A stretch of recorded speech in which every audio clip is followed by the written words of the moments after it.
নাহিদের অনুমতি পেয়ে সিয়াম মেয়েটাকে ডাক দেয়। মেয়ে মধ্যবিত্ত পরিবারের মেয়ে, তার বাবা সরকারি চাকরি করে। ছোট একটা ভাই আছে, সে ক্লাস 9-এ পড়ে। মিমের ছোট থেকেই স্বপ্ন ঢাকা বিশ্ববিদ্যালয়ে পড়াশোনা করবে, তাই কলেজ পাশ করে ভর্তি পরীক্ষা দিয়ে উত্তীর্ণ হয়ে প্রথম বর্ষে ভর্তি হয়। আজ তার ভার্সিটির প্রথম দিন, তাই হলুদ একটা জামা পরে ব্যাগ কাঁধে নিয়ে ক্যাম্পাসে ঢুকে পড়ে। ক্যাম্পাসটা খুবই সুন্দর আর বড়, তাই সে ঘুরে দেখছিল। তখনই পিছন থেকে কেউ এই হলদে পড়ি। কথাটা বলে জোরে ডাক দেয়। মিম চমকে উঠে, পিছনে ফিরে তাকায়, দেখে বাইকের উপর আরাম করে বসে একটা ছেলে সিগারেট টানছে আর 3টা ছেলে পাশে দাঁড়িয়ে আছে। মিম বুঝতে পারছে না কাকে ডাকছে, হলদে পরি বলে। তাই সে আবার ঘুরে ঘুরে দেখতে থাকে ক্যাম্পাসটা, কিন্তু আবার কেউ এই চোখে চশমা হলুদ ড্রেস, তোমাকে বলছি। কথাটা বলে ডাক দেয়। মিম আশেপাশে তাকিয়ে দেখে ক্যাম্পাসে এমন হলুদ ড্রেস সে ছাড়া আর কেউই পরেনি, তাই সে ছেলেগুলোর কাছে যেতে থাকে। মিম সবাইকে উদ্দেশ্য করে বলে, জি ভাইয়া, আমাকে এভাবে ডাকার কি কারণ? মিমের কথা শুনে নাহিদ হালকা করে ছোট্ট একটা হাসি দেয়। সিয়াম মিমকে বলে, মামুনি, ভার্সিটিতে নতুন এসেছো? মিম বুঝতে পেরেছে তার সাথে এখন কি করা হবে, তাই সে জবাব দেয়, জি ভাইয়া, প্রথম বর্ষে ভর্তি হয়েছি। আরাফ নিজের জায়গা থেকে হালকা সরে এসে মিমের পাশে দাঁড়িয়ে বলতে থাকে, তা মামনি, দেখতে তো খুব সুন্দর, রূপে তো আগুন ধরেছে। তা সেই আগুনের পড়ার একটু সুযোগ দিও আমাদের। মিম বুঝতে পারছে না কি বলছে এগুলো, তাই সে প্রশ্ন করে। ভাইয়া কি বলছেন, বুঝতে পারছি না। মিমের কথা শুনে নাহিদ বাইক থেকে নেমে সিগারেটের শেষ অংশে জোরে একটা টান দিয়ে মুখের সমস্ত ধোঁয়াগুলো মিমের মুখের উপর ছাড়ে। মিম জোরে জোরে কাশতে থাকে, যেন নিঃশ্বাস বন্ধ হয়ে যাওয়ার উপক্রম। মিমের অবস্থা দেখে সবাই জোরে জোরে হাসতে থাকে। নাহিদ মিমের একেবারে কাছাকাছি চলে আসে, দুজনের নিঃশ্বাস দুজনের মুখের উপর পড়ছে। মিমের খারাপ লাগছে, তবুও নাহিদকে কিছু বলছে না। নাহিদ ডান হাত নিয়ে মিমের চুলের পিছনে চাপ দিয়ে ধরে কানের কাছে মুখটা নিয়ে বলতে থাকে, তোকে আমার পছন্দ হয়ে গেছে। নাহিদের কথাটা শেষ হওয়ার সাথে সাথে মিম সামান্য দূরে যেয়ে নাহিদের বাম গালে কষে একটা চড় মেরে চিৎকার করে বলেন, তুই কি আমাকে সেসব মেয়েদের মতো পেয়েছিস যারা দেহ বিক্রি করে খায়? আমি কি পতিতা? এতই যদি মেয়েদের দেহের লোভ থাকে, তাহলে পতিতারা চলে যা। কথাটা বলে মিম থামে না, দৌড়ে ক্লাসের দিকে চলে আসে। আর নাহিদ সেখানে দাঁড়িয়ে দাঁড়িয়ে বাম গালে হাত দিয়ে রাগে ফুঁসতে থাকে। এই ছেলে, তুমি অনেকক্ষণ ধরে দেখছি বাইরের দিকে চেয়ে আছো। নতুন এসেছো আর এখনই ক্লাসে মনোযোগ নেই। বাইরে তাকিয়ে কি দেখো? কথাটা শুনে রকি বাইরের দিকে দৃষ্টিটা সরিয়ে সামনে থাকা স্যারের দিকে তাকায়। তিনিই রকিকে উদ্দেশ্য করে কথাটা বলে। রকি এতক্ষণ বাইরের নাহিদের কর্মকাণ্ড দেখছিল আর রাগে ফুঁসছিল। রকির ক্লাসের জানালা দিয়ে ভালো করেই বোঝা যায় যেখানে নাহিদরা বসে থাকে। রকি নিজের মাথাটাকে ঠান্ডা করে স্যারকে জবাব দেয়, স্যার, কিছু দেখছিলাম না, এমনি ভালো লাগতেছিল না, তাই বাইরের দিকে তাকিয়েছিলাম। স্যার চশমা ঠিক করে রকিকে বলে, নতুন জায়গায় প্রথম প্রথম এমন মনে হবে, আস্তে আস্তে ঠিক হয়ে যাবে। তা তুমি কোথা থেকে এসেছো? রকি উত্তর দেয়, আমার নিজের কোনো শহর নেই, যেই শহরে পা রাখি ওইটাই আমার শহর হয়ে যায়। রকির এমন উত্তর শুনে সবাই অবাক। বলে কি ছেলেটা, নিজের কোনো নির্দিষ্ট শহর নেই? রকি সবার দিকে চেয়ে ছোট করে একটা মুচকি হাসি দেয়। স্যার ক্লাস সম্পূর্ণ করে বাইরে চলে যায়। অনেক স্টুডেন্টের রকির সাথে বন্ধুত্ব করতে আসে, কিন্তু রকি ধনী পরিবারের কারোর সাথে বন্ধুত্ব করতে চায় না। রকির দৃষ্টি যায় সবার লাস্ট বেঞ্চে বসে থাকা একটা ছেলের দিকে, যার পরনে ময়লা ঢিলে ঢালা সাদা কালারের শার্ট, চোখে মোটা ফ্রেমের চশমা, চুলগুলো খানিকটা বড়, মুখে দাড়িতে ভরে গেছে, শরীরের রংটা হালকা কালো। কিন্তু কেউ ছেলেটার পাশে বসছে না, কারণ ক্লাসের সবাই ধনী পরিবারের সন্তান, ভালো ভালো জামা কাপড় পরা। কিন্তু ছেলেটা গরিব, শরীরে নেই ভালো জামা কাপড়, তাই তার পাশে কেউ বসছে না। রকি নিজের সিট থেকে উঠে দাঁড়ায় আর ছেলেটির পাশে গিয়ে বসে। রকিকে দেখে ছেলেটা অবাক হয়ে যায়, কেননা যেখানে কোনো স্টুডেন্ট তার আশেপাশে বসে না, তার সাথে বন্ধুত্ব করে না, কিন্তু আজ হঠাৎ করে নতুন একটা ধনী পরিবারের ছেলে নিজ ইচ্ছায় তার পাশে বসেছে। এটা যেন তার বিশ্বাস হচ্ছে না। রকি ছেলেটার হালকা উজ্জ্বল মুখটা দেখে মুচকি হেসে ছেলেটাকে বলে। নাম কি তোমার? ছেলেটা মাথা নিচু করে জবাব দেয়, আবির। আমরা কি ফ্রেন্ড হতে পারি? আমি রকি। বলেই হাতটা বাড়িয়ে দেয় আবিরের দিকে। আবির অবাক হয়ে যায়, বলে কি ছেলেটা? গরিব ছোট লোক একটা ছেলের সাথে ওর মতো স্মার্ট ছেলের ফ্রেন্ড হওয়ার হাত বাড়িয়ে দিয়েছে। বুঝতে পারছে না আবির কি করবে, তবুও ভদ্রতার জন্য আবির কাঁপতে কাঁপতে হাতটা রকির সাথে মিলায়। রকি স্মিত হাসে। রকি কখনো ধনীদের পছন্দ করে না, গরিবের প্রতি সে নিজের একটা টান অনুভব করে, তাই সে গরিবের উপর অত্যাচার সহ্য করতে পারে না। রকি আবিরকে নিয়ে ক্লাস থেকে বেরিয়ে আসে, ক্যাম্পাসের আম গাছের নিচে বসে পড়ে। আবির রকির সাথে কথা বলতে কেমন যেন লজ্জা লজ্জা লাগছে।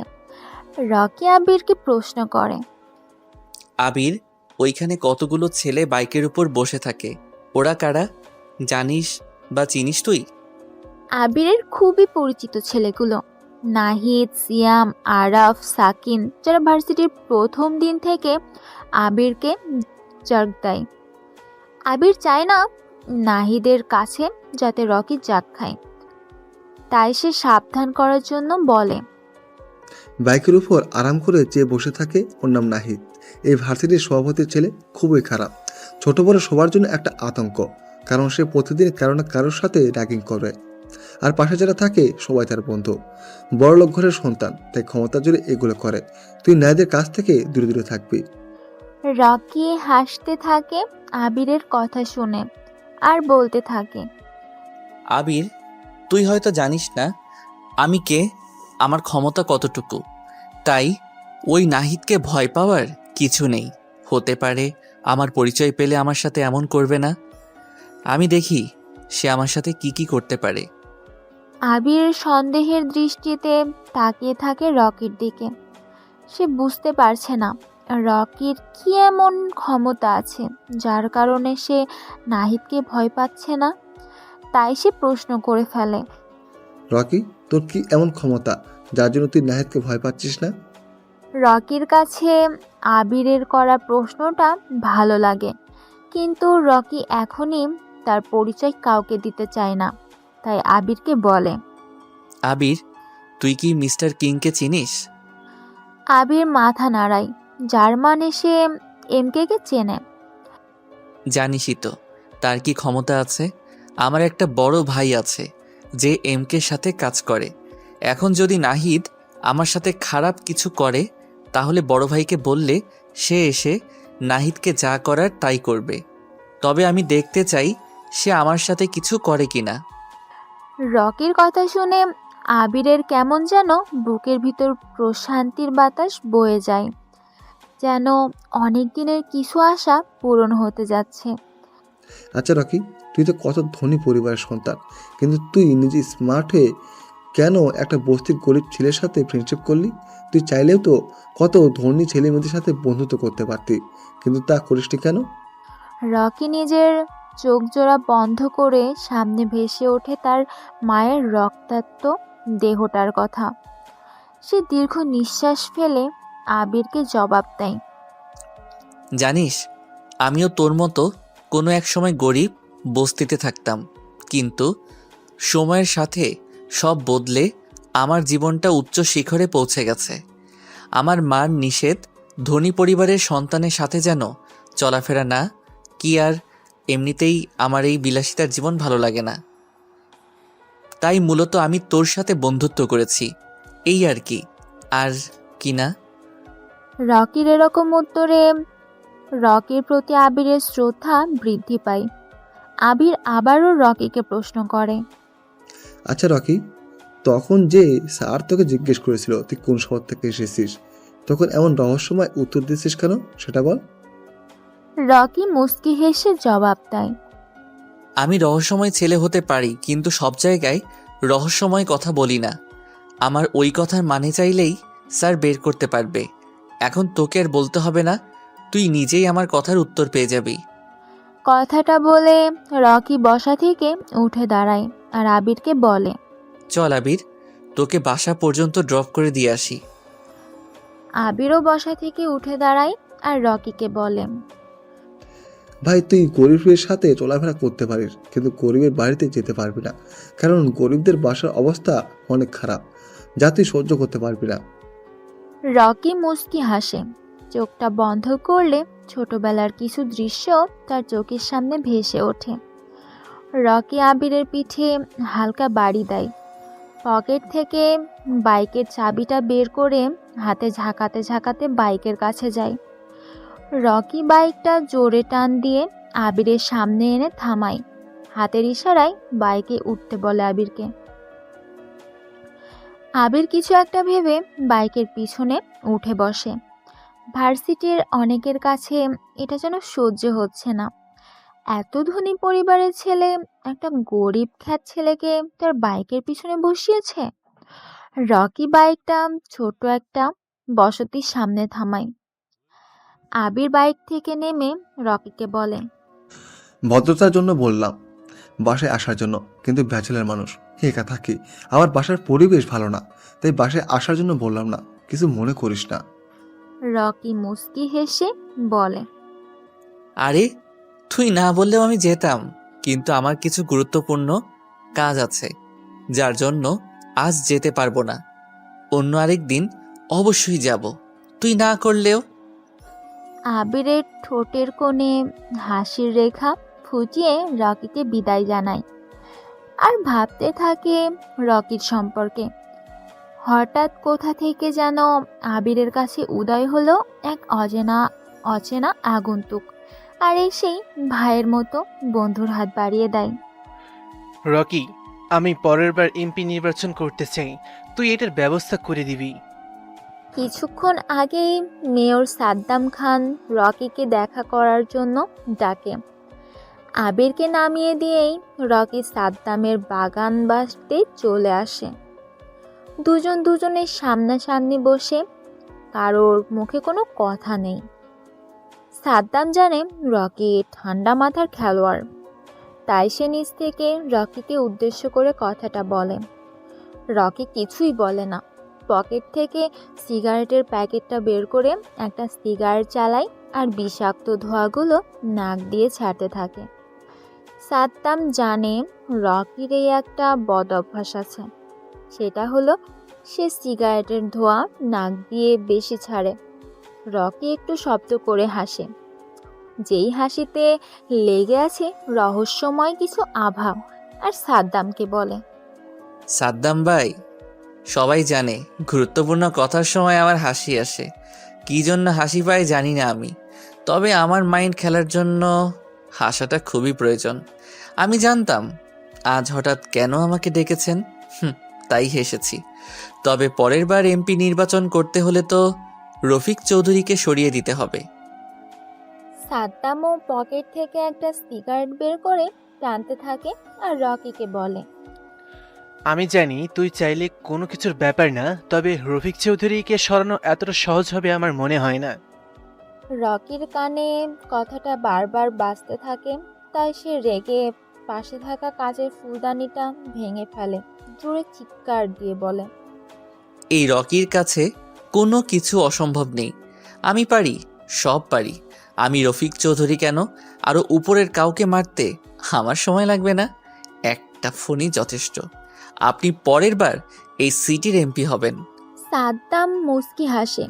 সে জানে রকি পারে না, এমন কোনো কাজ নেই। রকি একবার যে কাজ হাতে নেয় ওইটা ছিনিয়ে নেওয়ার বুক আছে তার। রকি, তোমার কি অতীতের কথা মনে পড়ে?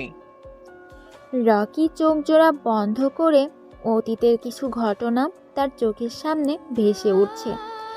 রকি চায় না অন্ধকার অতীতকে সামনে এনে সদ্য ভবিষ্যৎটাকে নষ্ট করা, তাই সে বসা থেকে উঠে দাঁড়ায় আর সাদ্দামকে উদ্দেশ্য করে বলে, এই শহরে আমার পরিচয় আমি আর আপনি ছাড়া কেউ জানে না। আমি চাই না কেউ আমার সম্পর্কে কিছু জানুক। তাহলে কিন্তু পরেরটা আর নাই বললাম। আসি আমি, রাতে একটা মিশনে যেতে হবে। শহরে নতুন এসেই ঝামেলাটা না করলেই পারতে। তা আজ রাতে আর শেষ দিন। হয়তো কোনো এক পাপিষ্ঠের গরিবদের কাছ থেকে টাকা লুটে নিজের ব্যাংক ব্যালেন্স বাড়াচ্ছে। কথাটা বলে রকি মেইন দরজাটা খুলে বাইরে বেরিয়ে যায়। সাদ্দাম চাইলেও রকিকে আটকাতে পারবে না, তাই বৃথা চেষ্টা করে লাভ নেই। ঢাকার একজন প্রভাবশালী ব্যবসায়ী আহাদ চৌধুরী আজমিরপুরের অফিসে বড় একটা মিটিং ছিল, যার জন্য আসতে একটু রাত হয়ে গেছে। গুলশানের নির্জন এলাকা দিতে গাড়িটা চালাচ্ছে আহাদ চৌধুরীর ড্রাইভার শামীম। আহাদ চৌধুরী ভিতরে বসে বসে মোবাইল চালাচ্ছে। চারিদিকে অন্ধকার, দূরে দূরে দেখা যাচ্ছে ল্যাম্পপোস্টের আলো। হঠাৎই শামীম দেখতে পায় রাস্তার মাঝে বাইকের উপর আরাম করে বসে আছে কোনো এক আগন্তুক, মুখে তার জ্বলন্ত সিগারেট।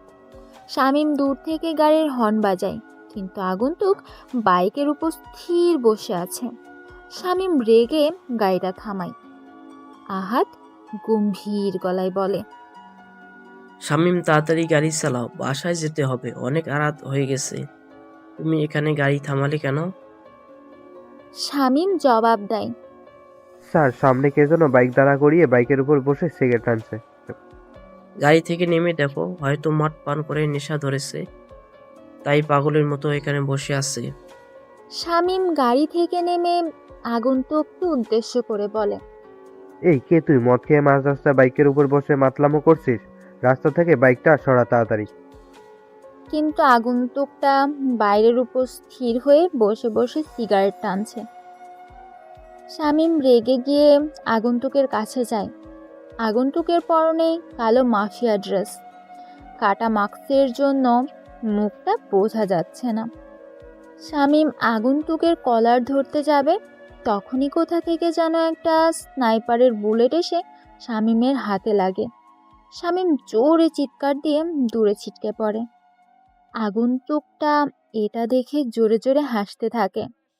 হঠাৎ বাইরে থেকে জোরে চিৎকারের আওয়াজ পেয়ে আহাদ গাড়ি থেকে নেমে দেখে শামীম নিচে বসে চিৎকার করে কান্না করছে। সামনে বাইকের উপর আরাম করে বসে সিগারেট টানছে একটা কালো অভাই। আহাদ চিৎকার দিয়ে বলে, এ কে তুই? শামীমের হাতে গুলি করেছিস কেন? আগন্তুকটা বাইক থেকে নেমে দাঁড়িয়ে বাম হাতে থাকা অর্ধেক সিগারেটটা নিচে ফেলে পা দিয়ে পিষে দেয়। আগন্তুকটা হাসতে থাকে আর বলতে থাকে, আমি কে?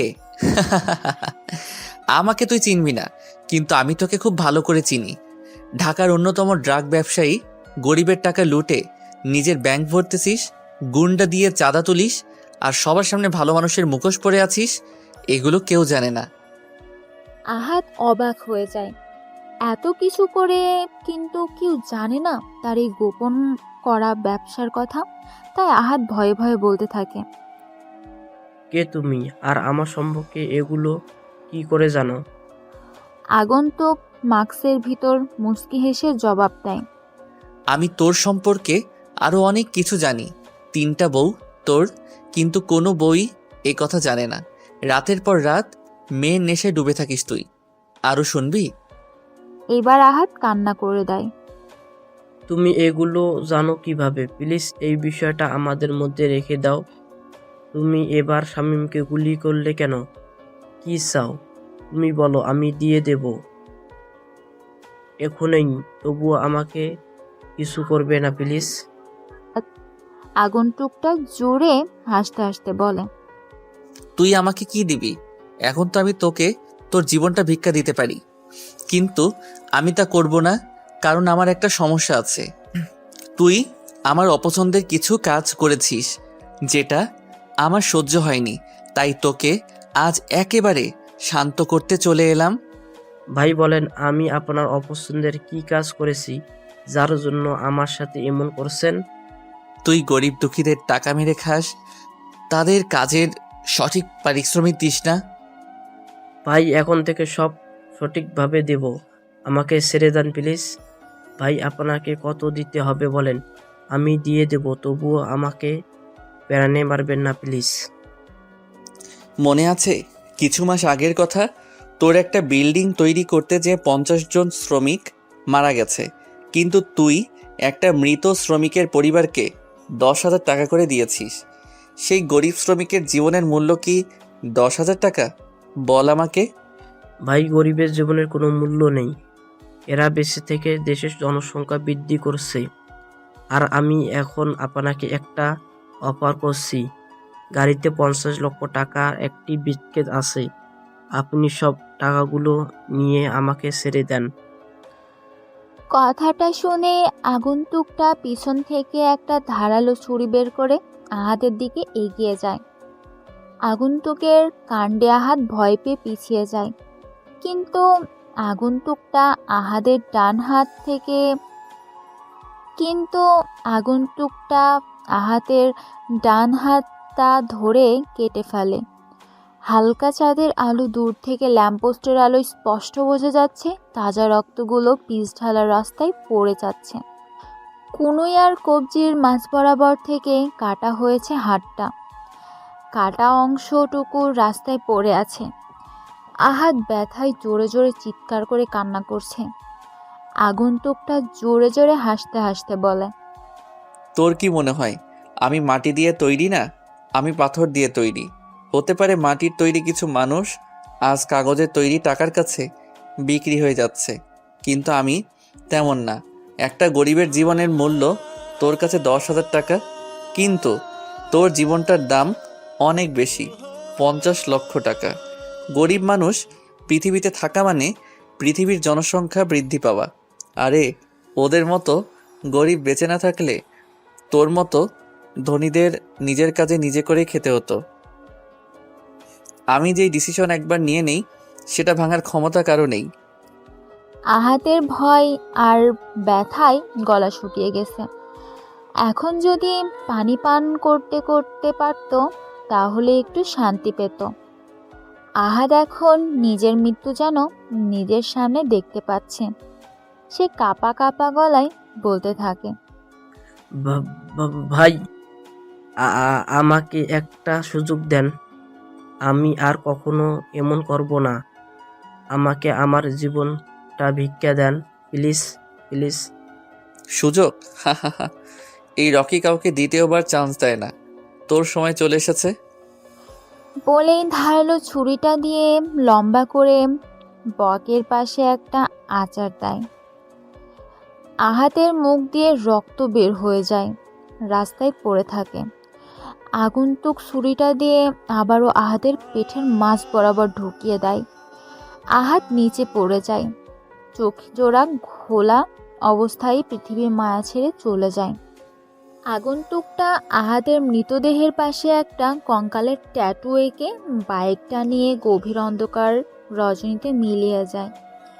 ব্রেকিং নিউজ, কাল রাতে কে বা কারা যেন গুলশানের 14 নম্বর ওয়ার্ডের ঢাকার টপ বিজনেসম্যান আহাদ চৌধুরীকে মারাত্মকভাবে খুন করে পালিয়ে যায়।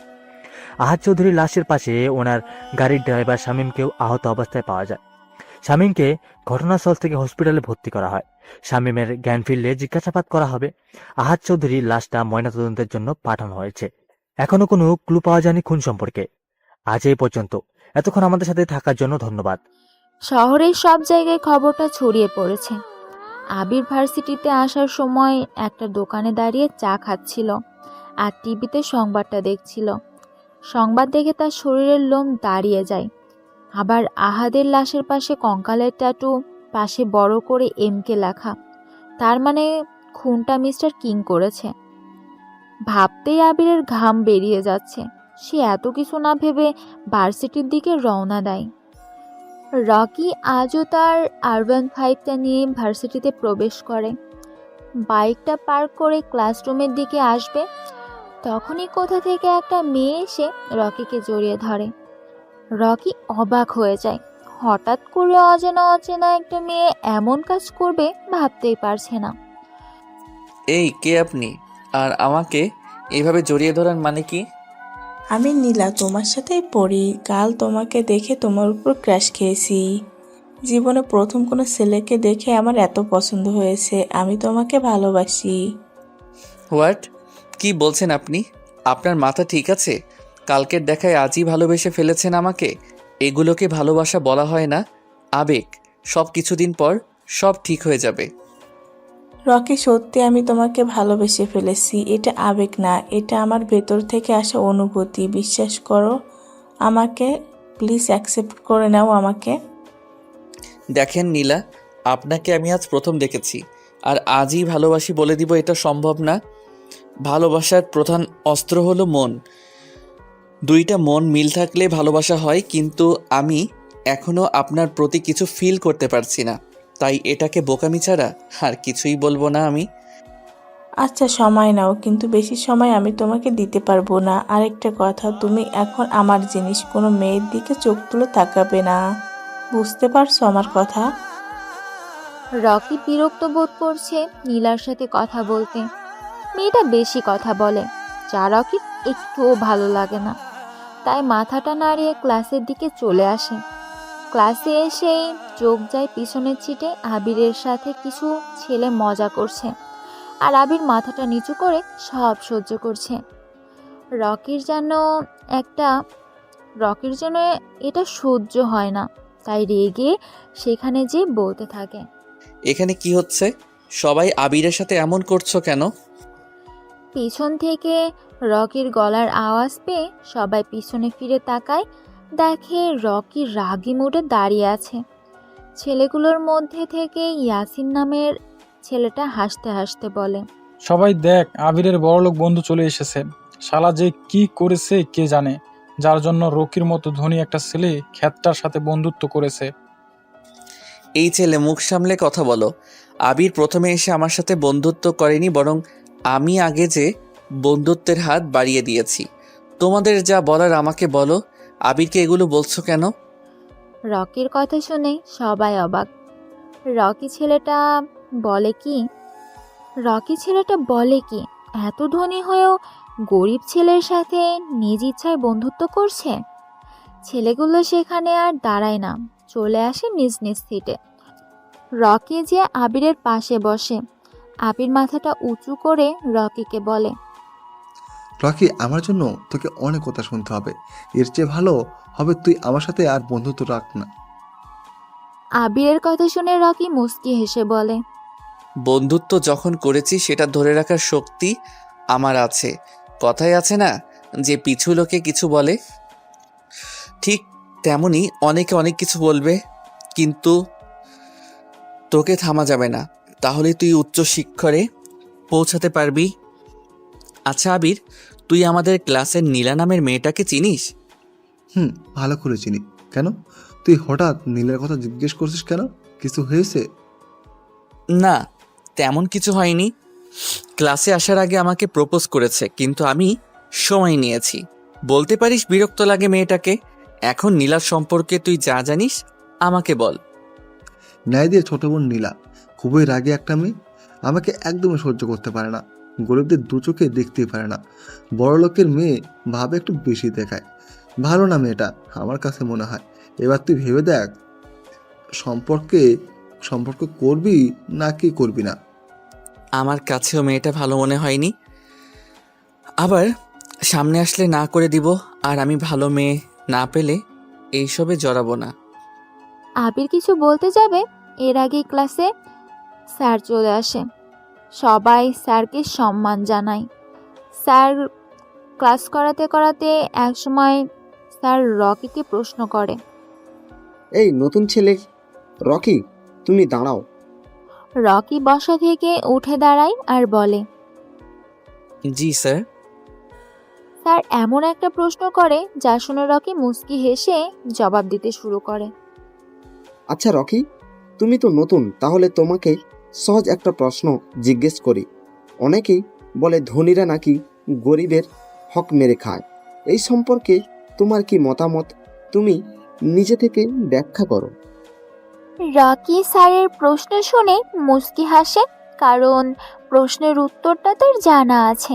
তাই সে বলতে থাকে, স্যার, সব ধনী লোক যে গরিবের কাছ থেকে তার হক মেরে খায় এটা আমি বলবো না।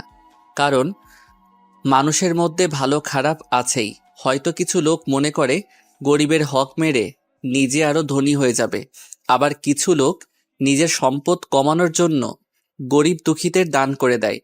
এই শহরে এমন অনেক প্রভাবশালী লোক আছে যারা গরিবের হক মেরে খায়, কিন্তু দেখা গেছে কিছুদিন পরই সে কোনো কঠিন রোগে আক্রান্ত হয়ে মারা যাচ্ছে।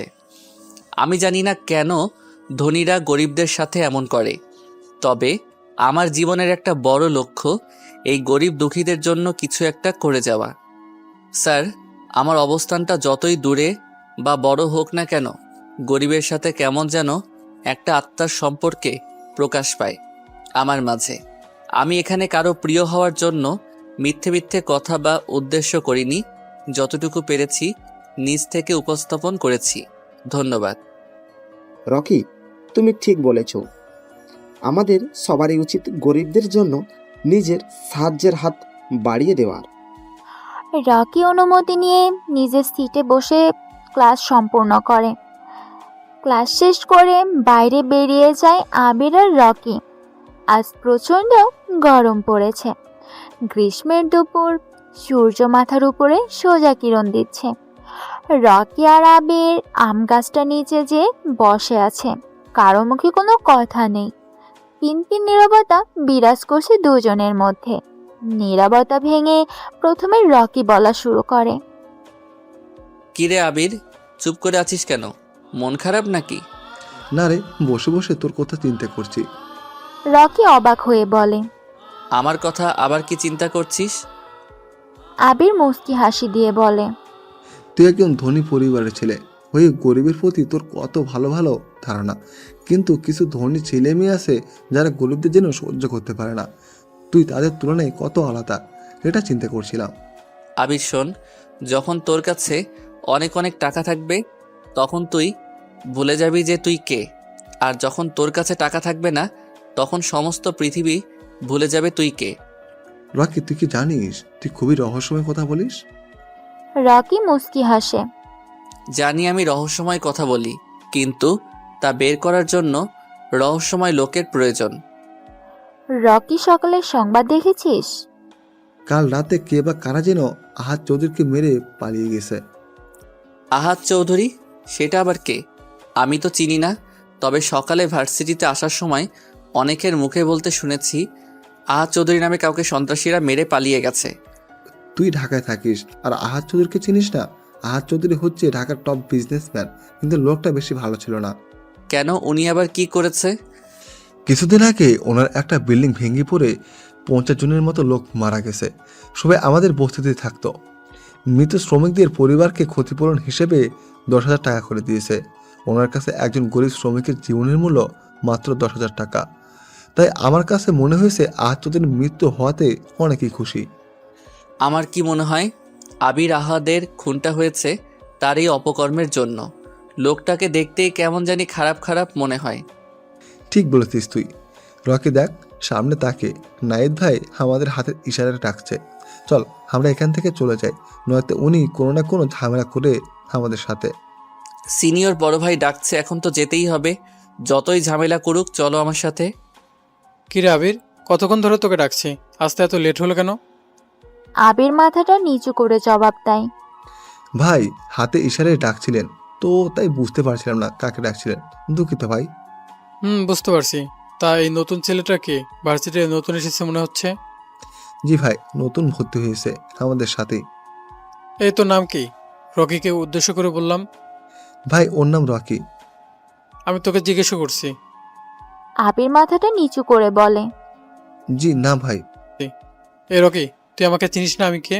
না ভাইয়া, আমি আপনাকে চিনি না। আর আমি তো কালকে মাত্র ভর্তি হয়েছি, কারো সাথে তেমন পরিচয় হয়নি। তা এবার আপনার পরিচয়টা দিয়ে দেন। আমি নিজের পরিচয় নিজেতে পছন্দ করি না। কিছুদিন ভার্সিটিতে ঘোরাঘুরি কর, এমনিতে আমার পরিচয় ভাইয়া, যদি কোনো গুরুত্বপূর্ণ কিছুর জন্য ডেকে থাকেন তাহলে বলেন, নয়তো আমরা চলে যাই। রকির কথা শুনে নাহিদ পকেট থেকে একটা সিগারেট বের করে জ্বালায় আর মুখের বিষাক্ত ধোঁয়াগুলো রকির মুখের উপর ছেড়ে দিয়ে বলতে থাকে। বড় ভাই যখন ডাক দিয়েছে তাহলে সেটা গুরুত্বপূর্ণ কথাই হতে পারে। তোকে আমি কাল থেকেই দেখছি তুই ভার্সিটিতে এসে খুব ভাব নিয়ে ঘোরাঘুরি করছিস। কালই বলতাম, কিন্তু প্রথম দিন তাই কিছু বলিনি। আজ আবার তুই একটা ভুল করলি। কেন ভার্সিটিতে এত ভাব ধরে আসতে হবে তোর? কাল থেকে যেন আমি এমন আর না দেখি। আজ তোকে সাবধান করে দিলাম, মনে থাকার জন্য কথাটা। তোরা এখন যেতে পারিস। রকি বুকের উপর ঝুলিয়ে রাখা চশমাটা ফু দিয়ে চোখে লাগিয়ে ভাব নিয়ে বলতে থাকে। ক্যাম্পাসটা কারো বাবার না, যার যেমন ইচ্ছে সে সেইভাবে চলবে। আর আমি কাল থেকে আরও বেশি করে ভাব নিয়ে ভার্সিটিতে আসব। দেখি আপনি আমার কি করতে পারেন। কথাটা বলেই আবিরের হাত ধরে টানতে টানতে চলে আসে সেখান থেকে। দেখছিস না ছেলেটা কেমন খারাপ, তোর সাথে কেমন ব্যবহার করে। এগুলো একটা কিন্তু মানা যায় না, কিছু একটা ব্যবস্থা করতে হবে। আমি দেখছি ব্যাপারটা, তোদের চিন্তা করতে হবে না। ও সব ভাবনা আমি বের করে দিব।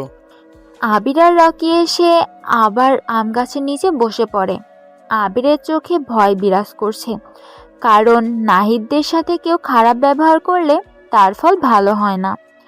এখন যদি রকির এমন কিছু করে, এটা ভেবেই আবিরের বুক কেঁপে উঠছে। রকি, তুই নাহিদের সাথে এমন না করলেও পারতি।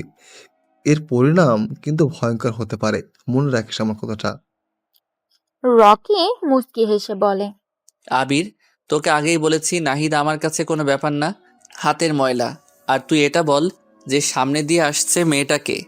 আবির সামনের দিকে চেয়ে দেখে নীল রঙের জামা পরে একটা মেয়ে এদিকেই আসছে, কিন্তু আবির মেয়েটাকে চিনতে পারছে না। আজই ভার্সিটিতে প্রথম দেখছে, তাই রকিকে বলে। রকি, মেয়েটা মনে হয় ক্যাম্পাসে নতুন, আগে তো কখনো দেখিনি। মেয়েটার চেহারায় একটা মায়া কাজ করে, কেমন যেন ইনোসেন্ট ইনোসেন্ট ভাব রয়েছে তার মধ্যে। কি ব্যাপার রকি, মেয়েটাকে দেখে প্রেমে পড়ে গেলে নাকি? আরে দূর, আমি কি বলছি মেয়েটাকে ভালোবাসি? প্রথম দেখাতে কি ভালোবাসা হয়ে যায়? তবে মেয়েটা দেখতে খারাপ না, আমার পছন্দ হয়েছে। এর সম্পর্কে আমার জানতেই হবে। আরে সমস্যা নেই, একই ভার্সিটিতে যখন পড়ে মেয়েটার সম্পর্কে সব জানা যাবে। আবির আর ক্লাস করব না, চল কোথাও থেকে ঘুরে আসি। আরে ক্লাস ফাঁকি দিয়ে এখন ঘুরতে যাওয়া যাবে না। আবির চল আমার সাথে, ক্যাম্পাসে আর ভালো লাগছে না। বলে রকি তার বাইকটা নিয়ে আবিরের সামনে দাঁড়িয়ে বলে। ওঠ, কাছে একটা জায়গায় যাব। রকি, ক্লাস ফাঁকি দিয়ে যাওয়াটা ঠিক হবে না। আবির উঠ বলতেছি, আমার কিন্তু রাগ হচ্ছে। রকির জোড়াজুড়িতে আবির বাইকের পিছনে উঠে বসে। রকি বাইকটা চালিয়ে শহর থেকে একটু দূরে একটা লেকের পাড়ে দাঁড় করায়। বাইক থেকে নেমে আবির অবাক হয়ে যায় এমন একটা মনোরম পরিবেশ দেখে।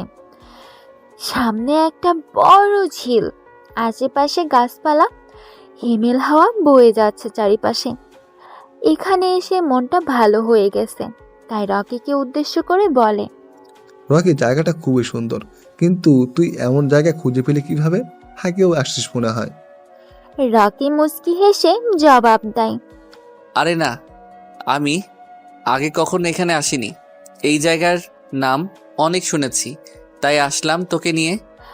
আবির আর রকি কিছুক্ষণ পর সেখান থেকে চলে আসে। আবিরকে নামিয়ে দিয়ে চলে আসবে তখনই রকির মোবাইলে একটা কল আসে। রকি বাইকটা থামিয়ে পিছনের পকেট থেকে মোবাইলটা বের করে হাতে নিয়ে দেখে স্ক্রিনের ওপর সোহেল নামটা ভেসে উঠেছে। রকি ফোনটা রিসিভ করে বলতে থাকে, সোহেল, ওই দিকের কি অবস্থা? বস, শালাকে ধরে এনেছি, এখন কি করব? আমার আস্তানায় নিয়ে বেঁধে রাখ, আমি আমার সময় চলে আসব। আজকে ঢাকার সবচেয়ে ধনী এবং ক্ষমতাশীল রাজনৈতিক নেতা আরিয়ান আহমেদকে ধরে আনার জন্য রকি কিছু ছেলে পাঠিয়েছে। আরিয়ান আহমেদকে ধরে আনার পর সোহেল নামের একটা ছেলে রকিকে ফোন দিয়ে জানায়। রকি মুচকি হেসে বাইকটা স্টার্ট দেয়। সময় রাত 11:45। রকি বিএমডাব্লিউটা নিয়ে তার পুরনো আস্তানার সামনে দাঁড়িয়ে আছে। বাইরে হালকা বৃষ্টি পড়ছে। একজন ছেলে হাতে একটা ছাতা নিয়ে রকির গাড়ির গেট খুলে দিল।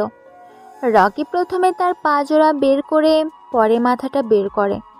পরনে তার কালো ড্রেস, কালো হাত মোজা, উপরের অংশ কাটা, লম্বা হুডওয়ালা টুপি, কাটা মাস্ক দিয়ে মুখটা ঢাকা। হাতে থাকা অর্ধেক জ্বলন্ত সিগারেট কয়বার জোরে টান দিয়ে বৃষ্টিতে ভেজা রাস্তায় ফেলে রুমের দিকে যেতে থাকে। ছেলেটা ছাতাটা বন্ধ করে রুমের শাটারটা খুলে রকি ভিতরে প্রবেশ করে। 40 ওয়াটের একটা বাল্ব ছোট আটকার রুমটা হলদে আলোয় আলোকিত হয়ে আছে। সামনে চেয়ারে সাথে বাঁধা আরিয়ান আহমেদ, তার চোখে মুখের অবস্থা বেশি ভালো না। চুলগুলো কপাল ছাড়িয়ে ছিটিয়ে আছে।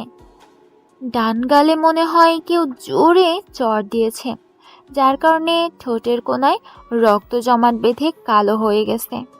আরিয়ানকে শক্তিশালী ড্রাগস পুশ করার জন্য তার এখনও জ্ঞান ফেরেনি। তাই রকি হাতের ইশারায় পিছনে দাঁড়িয়ে থাকা আরিফ নামের ছেলেটাকে আরিয়ানের মুখে পানি মারার জন্য ইশারা দেয়। আরিফ আরিয়ানের মুখের উপর পানি দেয়, যার ফলে সে কিছুক্ষণ পর চোখ মেলে তাকায় আর নিজেকে চেয়ারের সাথে বাঁধা অবস্থায় আবিষ্কার করে। আরিয়ান এটা দেখে উত্তেজিত কণ্ঠে বলে, ভাই কে আপনারা, আর আমাকে এখানে ধরে এনে বেঁধে রাখার মানে কি? আমার সম্পর্কে কোনো ধারণা আছে আপনাদের? দেখেন, ভালোই ভালোই বলছি, আমাকে ছেড়ে দেন, নয়তো আপনাদের সবগুলোর এমন অবস্থা হবে যা ভাবতেও পারবেন না। রকি মুচকি হেসে বলতে থাকে, আমি কে সেটা তোর জানা লাগবে না, তুই কে সেটা সবাই ভালো করে জানে। কিন্তু কি বলতো, আমার জগতে সবাই আমাকে ভয় পায় আর আমার কথা শোনে এবং মানে।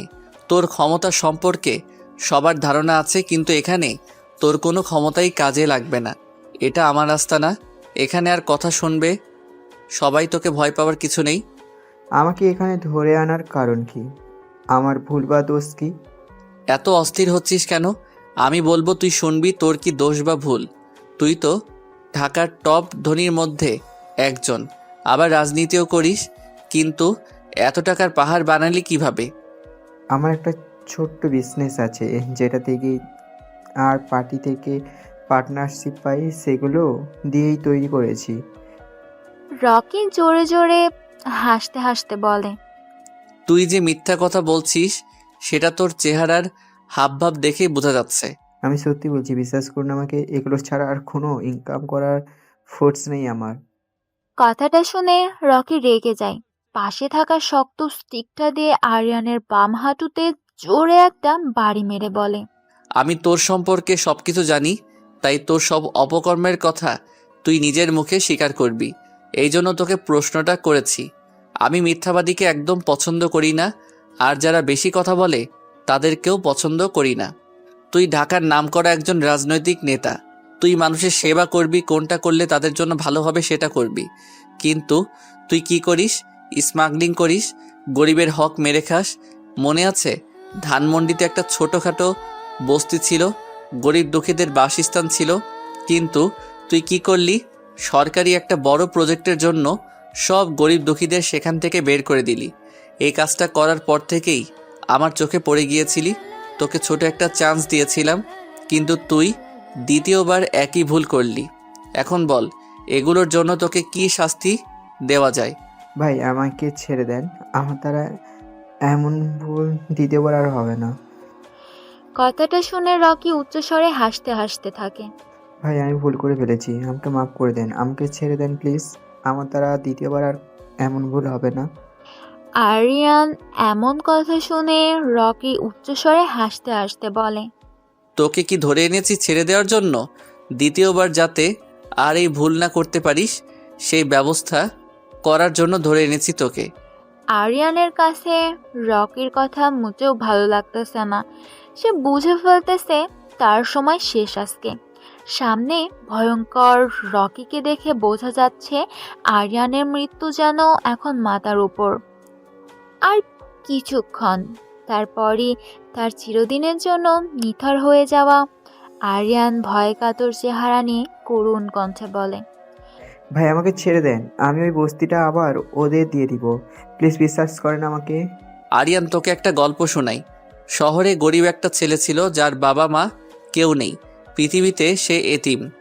ছেলেটা তার পেটের ক্ষুধা মেটানোর জন্য ছোট একটা চা স্টলে প্লাস হোটেলে কাজ করত।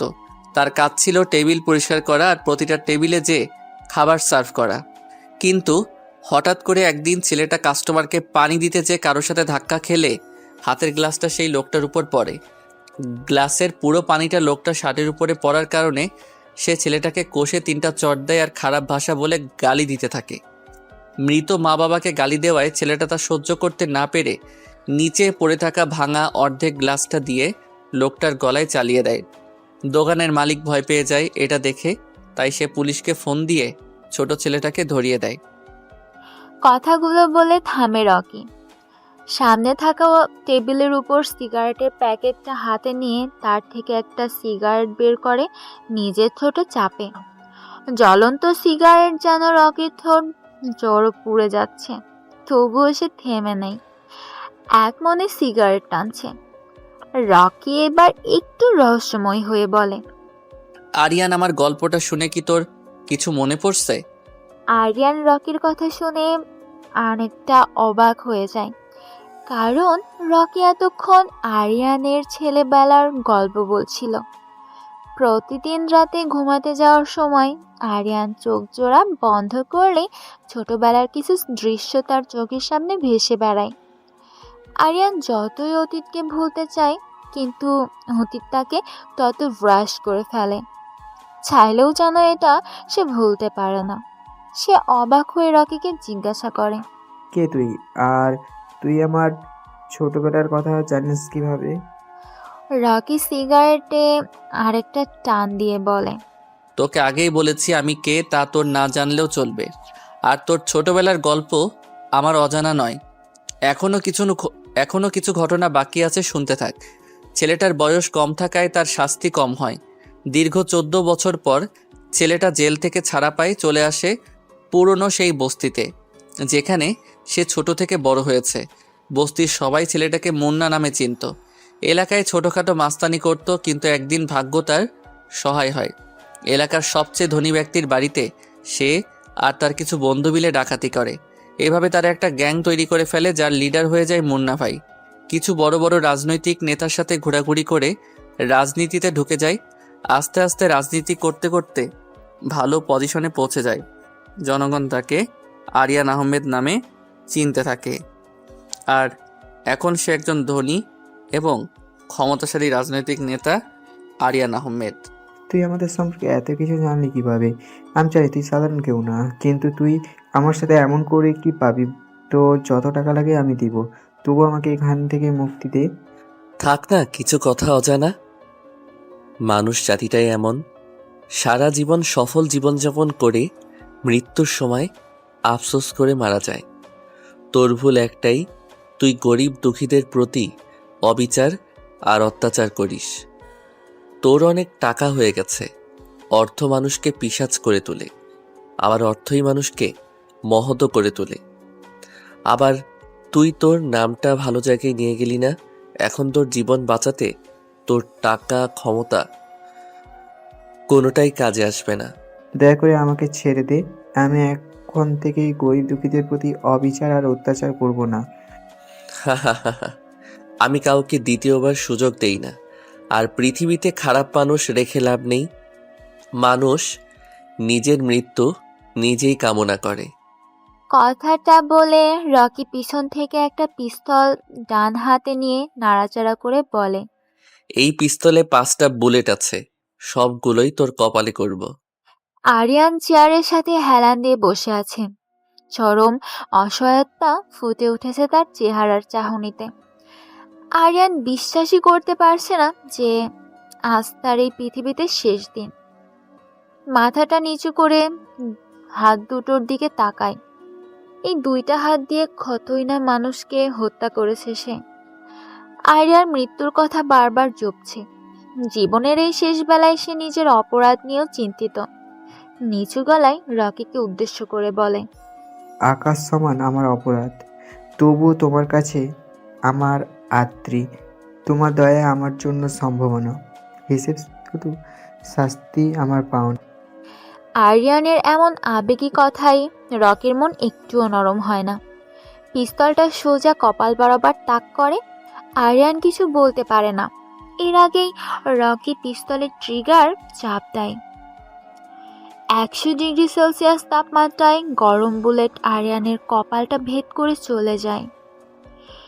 কপাল থেকে তাজা রক্ত বের হচ্ছে। আরিয়ানের প্রবল ভয় আর অস্থিরতা গ্রাস করছে। মৃত্যুকে এত কাছ থেকে দেখে আরিয়ানের এমন অবস্থা দেখে রকি হি হি করে হেসে বলে ওঠে, মরণের কষ্ট কেমন লাগে আরিয়ান? দেখ কত নিষ্পাপ মানুষ খুন করেছিস তুই। আরিয়ানের শ্বাস ভারী হয়ে এসেছে। মুখটা হা করে কি যেন বলতে চাচ্ছে সে। সবার আগ্রহ তার দিকে। আওয়াজ থেমে গেছে, মুখ বন্ধ হয়ে এলো। আরিয়ানের বিশ্বকাঁপানো একটা ডাক তুলে ঢলে পড়ল চেয়ারের সাথে। তার প্রাণ পাখি তখন আকাশের পথে। রকি চেয়ার থেকে উঠে দাঁড়ায়। হাতের সিগারেটটা শেষ হয়ে গেছে। সেটা মাটিতে ফেলে রুমে শাটারের দিকে যেতে থাকে। তখনই পিছন থেকে সোহেল বলে, বস, শালাকে কোথায় ফেলে দেব? ঢাকা বিশ্ববিদ্যালয়ের মেইন গেটের সামনে, আর পাশে এমকে আর কঙ্কালের ট্যাটু আঁকতে ভুলবি না। রকি সেখানে আর দাঁড়ায় না, বাইরে চলে আসে। বৃষ্টিটা এখন কমে গেছে, তাই সে নিজের হেঁটে গাড়িতে যেয়ে উঠে রাতের আধারে মিলিয়ে যায়। আজ সকালে ঢাকা বিশ্ববিদ্যালয়ে মেন গেটের সামনে থেকে ঢাকার সবচেয়ে ধনী এবং ক্ষমতাশালী রাজনৈতিক নেতা আরিয়ান আহমেদের মৃতদেহ পাওয়া গেছে। 2 দিনে 2টা ক্ষমতাশীল ব্যক্তির মৃতদেহ পাওয়া গেছে। এটা নিয়ে শহরে বিশৃঙ্খলা সৃষ্টি হচ্ছে। পুলিশের ধারণা বাংলাদেশের মাফিয়া কিং মিস্টার কিং এই খুন দুটো করেছে। পুলিশ এখনো তদন্ত করে কোনো ক্লু বের করতে পারছে না। এতক্ষণ আমাদের সাথে থাকার জন্য ধন্যবাদ। আবির আর রকি ছোট একটা চা স্টলে বসে চা খাচ্ছিল। তখনই টেলিভিশনে সাংবাদিক কথাটা বলছে। এই কথাটা শুনে আবির রকিকে উদ্দেশ্য করে বলে, দেশে যে কি হচ্ছে বুঝতে পারছি না, একের পর এক খুন হয়ে যাচ্ছে। পুলিশ কি করে জানে? আবিরের কথা শুনে রকি মুচকি হেসে বলে, টেলিভিশনে দেখলি কি বলল? খুনগুলো কে করেছে? কে করেছে। তার সম্পর্কে মনে হয় তোর কোনো ধারণা নেই। সারা বাংলাদেশের সবচেয়ে ভয়ঙ্কর মাফিয়া কিং। ছোট বাচ্চা না ঘুমালে মায়ের এমকের নাম বললে বাচ্চারা ভয়ে ঘুমিয়ে পড়ে। এমপি, মন্ত্রী, মেয়র যা আছে সব তার আন্ডারে। তুই এমকে সম্পর্কে এত কিছু কিভাবে জানিস? তুই কি কখনো তাকে দেখেছিস?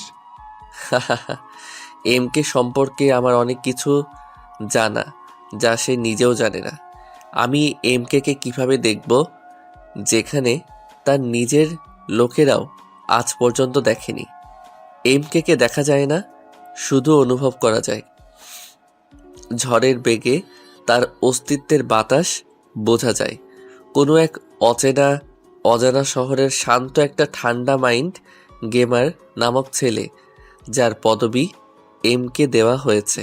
সে যেই শহরে পা রাখে ওই শহরটা ওর হয়ে যায়।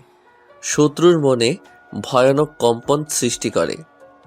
আবিরের সন্দেহের দৃষ্টিতে তাকিয়ে রকিকে বলে, রকি, তোর আসল পরিচয় কি? কে তুই? তুই কি আমাকে কোনোভাবে সন্দেহ করছিস? তাহলে সেটা ভুল। আমি তোর বন্ধু রকি। আমার কাছে তোকে কেমন যেন রহস্যময় লাগছে। তুই এমকে সম্পর্কে এত কিছু জানিস। আমার মনে হয় না কোনো কোনো পুলিশ প্রশাসন এত কিছু জানে না। তাই তোকে একটু সন্দেহ করছি, এই আর কি। আমাকে আবার কী রকম রহস্যময় লাগে? আমি সবসময় এই রকম করে কথা বলতে পছন্দ করি। আর এমকে সম্পর্কে এত কিছু জানি আমার এক বড় ভাইয়ের কাছ থেকে। আমাকে সন্দেহ করার কোনো মানেই হয় না। রকি, সামনে তাকিয়ে দেখ। নাহিদরা হাতে স্টিক নিয়ে আমাদের দিকে আসছে। চল এখান থেকে চলে যাই।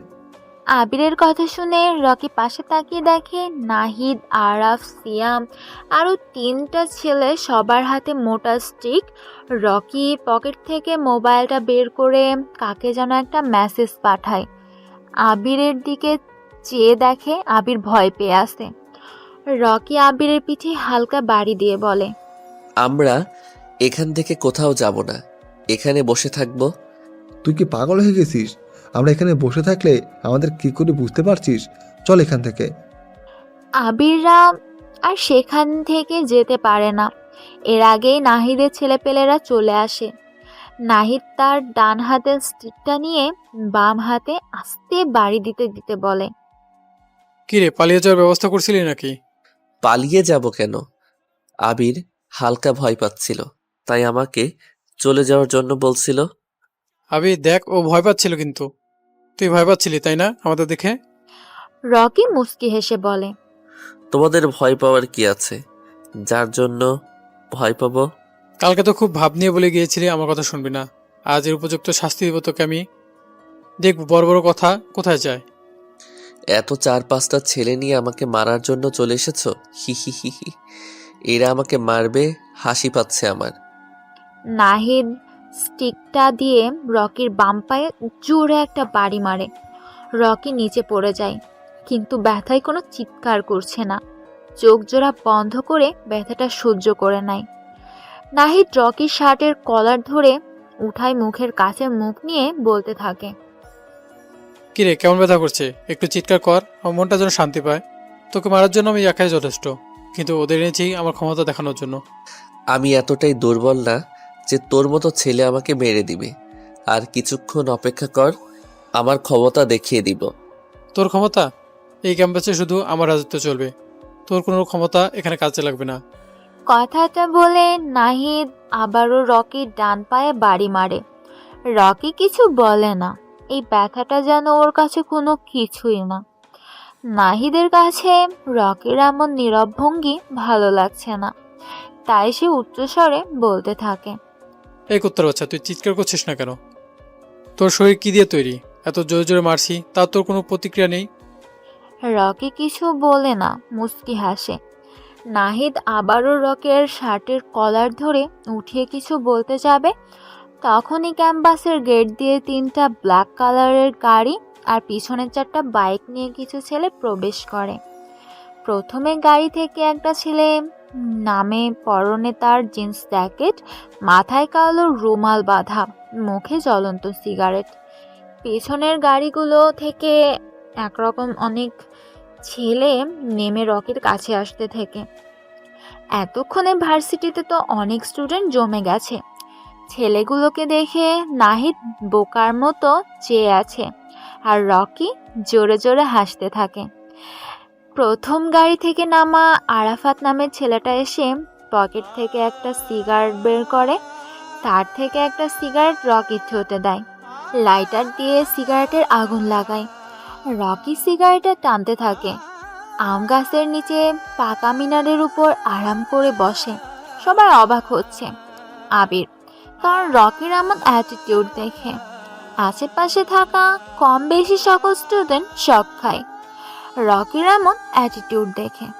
রকি তার ডান হাতটা আরাফাতের সামনে ধরে। আরাফাত পিছন থেকে একটা .38 পিস্তল বের করে রকির হাতে দেয়, আর সিগারেট টানতে টানতে নাহিদকে উদ্দেশ্য করে বলে, কিরে নাহিদ, অবাক হয়েছিস মনে হয় হঠাৎ করে আমার এমন অ্যাটিটিউড দেখে? আমি চাইনি আজই এই শহরে আমার আসল পরিচয় প্রকাশ পাক, কিন্তু ভাগ্য বলে যে কিছু একটা আছে, সেসব কিছু আজই শেষ করে দিতে চাই। তুই তোর বাবার ক্ষমতা দেখিয়ে মানুষকে ভয় দেখাস, কিন্তু আমি আমার ক্ষমতা নিজে তৈরি করে দেখাই, তাও আবার মানুষের ভালোর জন্য। খারাপ, ধনী আর অহংকার দুটোকে আমি সবচেয়ে বেশি অপছন্দ করি। নিজে খারাপ, কিন্তু যে খারাপ কাজ করে তাকে আমার পছন্দ না। আমি কে তুই হয়তো চিনিস না, এমকে নাম শুনেছিস কখনো? আমি সেই mafia king, godfather in Bangladesh. রকির কথা শুনে নাহিদ ভয় পেয়ে যায় আর যে রকির পা জড়িয়ে ধরে বলে, ভাই আমি আপনাকে চিনতে পারিনি, আমার ভুল হয়ে গিয়েছে, প্লিজ আমাকে ক্ষমা করে দিন। রকি তার জ্বলন্ত সিগারেটটা নাহিদের ডান হাতে চেপে ধরে। নাহিদ ভয়ে ও ব্যথায় জোরে চিৎকার দিয়ে ওঠে। এটা দেখে রকির ঠোঁটের কোণে হাসির ঝলক রেখা বলতে থাকে, কি রে, কেমন লাগে? জ্বলন্ত আগুনের ছ্যাঁকা, আমাকে মারা এত সহজ না। আমি তোকে আজ মারবো না, কারণ মশা মেরে হাত কালো করার কোনো প্রশ্নই আসে না। 2টা স্টিক আর 5-6টা ছেলে নিয়ে বখাটেদের মতো মাস্তানি করা যায়, কিন্তু মাফিয়া কিং হওয়া যায় না। মাফিয়া কিং হতে হলে বখাটে নয়, মাইন্ড গেম খেলতে হবে। মাফিয়া জগৎটাই এমন হয়, মরো নয়তো শত্রুকে মারো। এখানে যে যত বেশি ভালো করে মাইন্ড গেম খেলতে পারবে, সে ততক্ষণ বেঁচে থাকতে পারবে। নাহিদ, তুই আমাকে চিনবি কিভাবে? আমি তো কখনো নিজের আসল পরিচয় নিয়ে মানুষের সামনে আসি না। তোকে আজ মাফ করে দিব, তবে তুই গরিবদের দেখতে পারিস না, এই জন্য ছোট একটা শাস্তির ব্যবস্থা আছে। ভাই আমি আপনার সম্পর্কে প্রকাশিত নোবেল থেকে জেনেছি, আপনি অনেক ভয়ানক, আপনার চোখের ইশারায় মানুষের গলা পড়ে যায়। প্লিজ ভাই আমাকে প্রাণে মারবেন না, আমি আপনার সব শাস্তি মানতে রাজি আছি। রকির হাতটা সামনের দিকে বাড়ায়। একটা ছেলে রকির হাতে স্টিকটা দেয়। রকি স্টিকটা হাতে নিয়ে নিচে পড়ে থাকা নাহিদের ডান পায়ে একটা জোরে বাড়ি মারে। নাহিদ জোরে চিৎকার করে, কিন্তু নাহিদকে বাঁচাতে কেউ সামনে আসে না। রকি হাসতে হাসতে বলে, কি রে, স্টিকের বাড়ি কেমন লাগে? ভাই আমাকে মারবেন না, আমার অনেক বড় ভুল হয়ে গেছে, আমার দ্বারা এমন ভুল আর কখনো হবে না, আমাকে ছেড়ে দিন প্লিজ, আমি কারোর সাথে এমন আর করবো না। রকি নাহিদকে আর কিছু না বলে আবিরের কাছে যেয়ে বলে, আবির, তুই এমন ভয় পেয়ে আছিস কেন? আবির ভয়কাতর চেহারা নিয়ে করুণ কণ্ঠে বলে, ভাই, আমি আপনাকে চিনতে পারিনি, আপনার সাথে না বুঝে কত কিছু বলে ফেলেছি, আমাকে মাফ করুন প্লিজ। আবির, তুই আমার বন্ধু।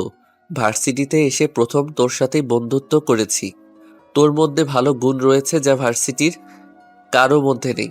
আমার আসল পরিচয়টা আরো আগেই তোকে বলতাম, কিন্তু কোনো এক অজানা কারণে সেটা আর বলা হয়নি। আজ আমাকে যেতে হবে, তোর সাথে আবার দেখা হবে।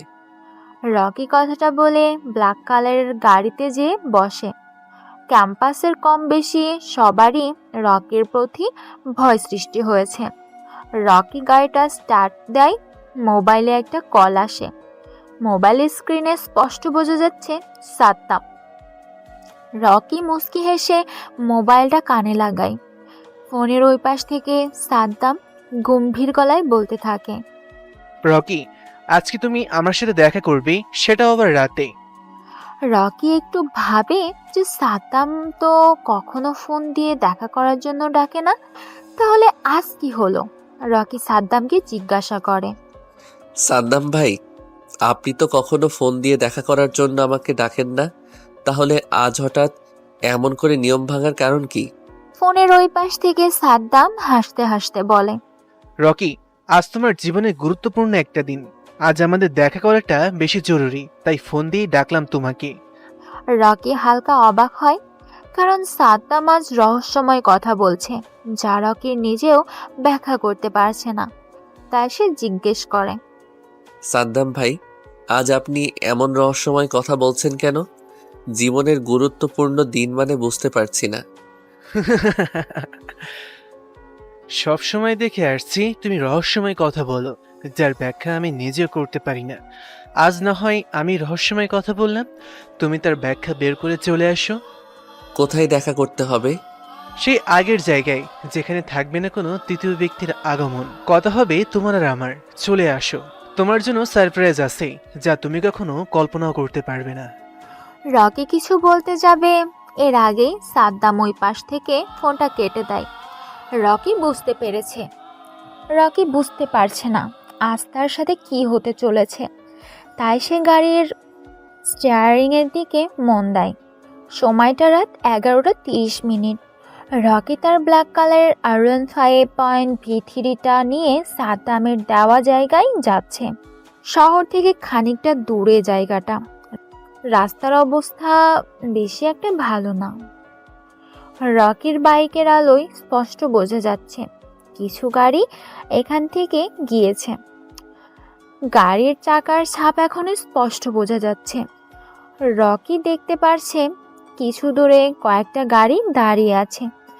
একটা গাড়ির লাইট জ্বলে আছে, যার কারণে সামনের জায়গাটা বোঝা যাচ্ছে। রকির বাইকটা এসে থামে সে গাড়িগুলোর কাছে।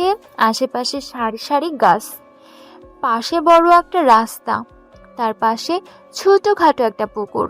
চাঁদের আলো এসে পুকুরে পড়ছে, আর পুকুরের আলো প্রতিফলন হয়ে জায়গাটা আলোকিত হয়ে উঠছে। রকি পরিবেশের অবস্থাটা দেখে সামনের চেয়ারে বসে থাকা সাদ্দামের দিকে যায়। সাদ্দাম একটা চেয়ারে বসে আছে, সামনে একটা ছোট্ট টেবিল, আর ওই পাশে আরেকটা চেয়ার। রকি যে খালি চেয়ারের পায়ের উপর পা তুলে আরাম করে বসে। কারো মুখে কোনো কথা নেই, দুজনের মধ্যে নীরবতা বিরাজ করছে। নীরবতা ভেঙে প্রথমে রকি বলে, সাদ্দাম ভাই, এখানে ডাকার কি কারণ? সাদ্দাম রকির দিকে ভালো করে চেয়ে দেখে শরীরে বড় একটা কালো কোট, মাথায় বড় হুজুওয়ালা টুপি, মুখে কিছু নেই, শুধু বোঝা যাচ্ছে সাদা মুখে কালো চাপদাড়ি। সাদ্দাম টেবিলের উপর রাখা সিগারেটের প্যাকেট থেকে একটা সিগারেট বের করে তার ঠোঁটে চাপে, লাইটার দিয়ে সিগারেটে আগুন লাগায়, জোরে একটা টান দেয়। সিগারেটের প্যাকেট আর লাইটারটা রকির দিকে ঢিল মারে। সাদ্দাম মুচকি হেসে বলে, রকি, তোমাকে আজ অনেক কারণে এখানে ডাকা হয়েছে। কথাগুলো শুনতে নিজেকে প্রস্তুত করো। রকি তার সামনে থেকে সিগারেটের প্যাকেট থেকে একটা সিগারেট বের করে জ্বালায়, জোরে একটা টান দিয়ে বিষাক্ত ধোঁয়াগুলো উপরে ছেড়ে দিয়ে বলতে থাকে, রকি কথা শুনতে নিজের সবসময় প্রস্তুত রাখে, নয়তো এখনো পর্যন্ত এখানে আসতে পারতো না। আপনি বলতে পারেন কি বলতে চান, আমি শুনতে প্রস্তুত। রকি, তোমার নাক দিয়ে সিগারেটের ধোঁয়া ছাড়ার অভ্যাসটা আর গেল না। আচ্ছা, তুমি আমাকে এটা বলো যে আমার এমপি নির্বাচন করার কি ব্যবস্থা করলে? রকি আবারও নাক দিয়ে ধোঁয়া ছাড়তে ছাড়তে বলে, আমি এখন যেই কথাটা বলবো আপনিও নিজেকে প্রস্তুত করে নেন কথাটা শোনার জন্য। রকি, তোমার সাথে থাকতে থাকতেই তোমার মতন হয়ে গিয়েছি। তুমি বলো। সাদ্দাম ভাই, আপনি এমপি নির্বাচন করতে পারবেন না। কথাটা শুনে সাদ্দাম জোরে জোরে হাসতে থাকে আর বলে, আমি জানতাম তুমি এমনই কিছু একটা বলবে। রকি ভ্রু কুঁচকে বলে, আমি এমন কিছু বলবো এটা আপনি জানতেন কি করে? নিজের বাবাকে কেউ নিজের হাতে মারতে পারে এমন সৎসাহস তো কারোই নেই। ঠিক বললাম তো আমি? রকি অবাক হয়ে যায় সাদ্দামের মুখে এমন কথা শুনে। রকি ভাবতে থাকে কিভাবে এটা সম্ভব, তাই সে প্রশ্ন করে ফেলে, সাদ্দাম ভাই, আপনি এগুলো কি বলছেন? রফিক চৌধুরী আমার বাবা হতে যাবে কেন? উনি ভালো মানুষ আর গরিব দুঃখীদের পাশে থাকে, ভালো রাজনীতি করে, তাই তাকে আমি তার সম্মানিত চেয়ার থেকে উঠাতে পারবো না। রকি, তোমার কি ছোটবেলার কথা মনে পড়ে? কোথায় ছিলে? ছোট্ট একটা বসত বাড়িতে থাকতে তুমি, তোমার অসুস্থ মাকে নিয়ে। আর আজ আমি তোমাকে কোথায় নিয়ে এসেছি। চাইলে কিন্তু আমি মাফিয়া কিং হতে পারতাম, আমি তা করিনি। ছোট সেই টোকাই ছেলেটাকে রাস্তা থেকে তুলে এনে বানিয়ে দিলাম মাফিয়া কিং। আর সে আমার হয়ে কাজ করবে না, আমার কথা শুনছে না, তাহলে এতে আমার কি লাভ? দেখেন সাদ্দাম ভাই, আপনার উপকারের কথা আমার মনে আছে, কিন্তু একজন ভালো মানুষকে আমি মারতে পারবো না। এখন যদি এটা করে আমি আপনার কথা অমান্য করি, তাহলে এতে আমার কিছু করার নেই। রকির কথা শুনে সাদ্দাম রেগে বলে, রকি, তোর বাবার কথা কি মনে আছে? ঢাকার টপ ধনী ছিল তোর বাবা। আমার কাছের বন্ধু ছিল তোর বাবা। শুনবি কি হয়েছিল তোর বাবা মায়ের সাথে? রকি যেন বিশ্বাসই করতে পারছে না সাদ্দাম ভাইয়ের কাছে বন্ধু তার বাবা। রকি যেন বিশ্বাসই করতে পারছে না সাদ্দাম ভাইয়ের কাছের বন্ধু বাবা। তবে বুঝ হওয়ার পর রকি কখনো দেখেনি তার বাবাকে। মায়ের কাছ থেকে শুনেছিল তার বাবা নাকি অনেক ধনী ছিল। রকির অনেক জানার আগ্রহ ছিল তার বাবার সম্পর্কে, কিন্তু তার হয়ে ওঠেনি। তার আগেই অল্প বয়সে রকির মা ক্যান্সারে আক্রান্ত হয়ে মারা যায়। শুরু হয়ে যায় রকি টোকাই জীবন। বসতির কিছু ছেলে সাথে মিলে বোতল টোকাই করত। রকি যখন 10 বছর বয়স তখন থেকেই সাদ্দামের সাথে পরিচয়। আজ মাফিয়া কিং হওয়ার পিছনে সাদ্দামেরই অবদান আছে। রকি একটু আগে আবেগময় হয়ে সাদ্দামকে উদ্দেশ্য করে বলে, সাদ্দাম ভাই, আমার অনেক জানার আগ্রহ ছিল কে আমার বাবা, কি আমার পরিচয়, কিন্তু এখনো তা জানা হলো না। আপনি এখন আমাকে সব বলবেন। সাদ্দাম মুচকি হেসে বলে, তোর বাবা ছিল এই শহরের টপ ধনীর মধ্যে একজন। আমাদের মধ্যে বন্ধুত্বপূর্ণ সম্পর্ক ছিল। ভার্সিটিতে থাকতেই আমি একটা মেয়েকে ভালোবাসতাম, কিন্তু সেই মেয়েকে আমি নিজের করে পাইনি, কারণ শুধুমাত্র একমাত্র তোর বাবা। আমি সেই মেয়েকে ভালোবাসতাম, তোর বাবাও সেই মেয়েকে ভালোবাসতো। মেয়েটা ছিল গরিব, তাই মেয়েটাকে কেউ মেনে নেয়নি। বাধ্য হয়ে তারা দুজন পালিয়ে গিয়ে বিয়ে করে। কিছু বছর পর তুই পৃথিবীতে আসিস। তোর বাবা মার সম্পর্কটা ভালোবাসায় পরিপূর্ণ ছিল, যা আমার সহ্য হয় না। তাই একটা গেম খেলে তাদের সংসার ভেঙে দিই। তোর বাবা তোকে তোর মাকে বাড়ি থেকে বের করে দেয়। আমি গিয়েছিলাম তোর মায়ের কাছে, কিন্তু সে আমাকে ফিরিয়ে দেয়। তোর সম্পর্কে আমি সব জানতাম। চেয়েছিলাম তোকে একদিন মাফিয়া কিং বানাবো, আমার হয়ে কাজ করবি তুই। তোকে দিয়েই তোর বাবাকে মারতে চেয়েছিলাম আমি, কিন্তু তুই তাকে মারবি না, তাই আজকে তোকে এখানে ডাকা। রকি এতক্ষণ মন দিয়ে সাদ্দামের কথাগুলো শুনছিল। রকির হাতের সিগারেটটা পুড়ে প্রায় শেষ, তবুও রাগে সে জ্বলন্ত সিগারেটটা হাতে চেপে ধরে আছে। সামনে থেকে সিগারেট পকেট থেকে আর একটা সিগারেট বের করে টানতে থাকে। এভাবে বেশ গম্ভীর গলায় রকিকে বলে, আমার বাবার নাম কি, কি তার পরিচয়? বাবার সম্পর্কে জানার আগ্রহ অনেক। তোর বাবা হচ্ছে এই শহরের এমপি রফিক চৌধুরী, যাকে মারার জন্য তোকে বলেছিলাম। সাদ্দামের কথা শুনে রকি বসা থেকে উঠে দাঁড়ায়। পিছন থেকে একটা পিস্তল বের করে সাদ্দামের দিকে তাক করে। সাদ্দাম রকিকে কিছু বলে না। সাদ্দাম টেবিলের উপর হালকা ভর দিয়ে সিগারেটের প্যাকেট আর লাইটারটা নিয়ে পকেট থেকে একটা সিগারেট বের করে ঠোঁটে লাগায়। মুচকি হাসে, কিন্তু কিছু বলে না। রকি অবাক হয়ে সাদ্দামের এমন নীরবতা দেখে। রকি শত্রুকে সামনে রেখে সময় নষ্ট করতে চায় না, তাই সে ট্রিগারে চাপ দিবে। এমন সময় কেউ পিছন থেকে শক্ত কিছু দিয়ে রকির মাথার পিছনে আঘাত করে। রকির হাত থেকে পিস্তলটা পড়ে যায়। ডান হাতটা মাথার পিছনে চলে যায়। মাথায় ফেটে রক্ত বের হচ্ছে। রকি নিচে পড়ে যায়। সাদ্দাম হাসতে হাসতে রকির মাথার কাছে নিচু হয়ে দেখে রকির শ্বাস এখনো চলছে।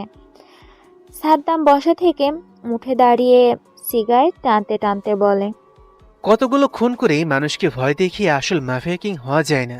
আসল মাফিয়া কিং হতে হলেই মাস্টারমাইন্ড থাকা লাগে। বুকের ভেতরে সাহসের প্রয়োজন হয়, যা এই রকির ভেতরে নেই।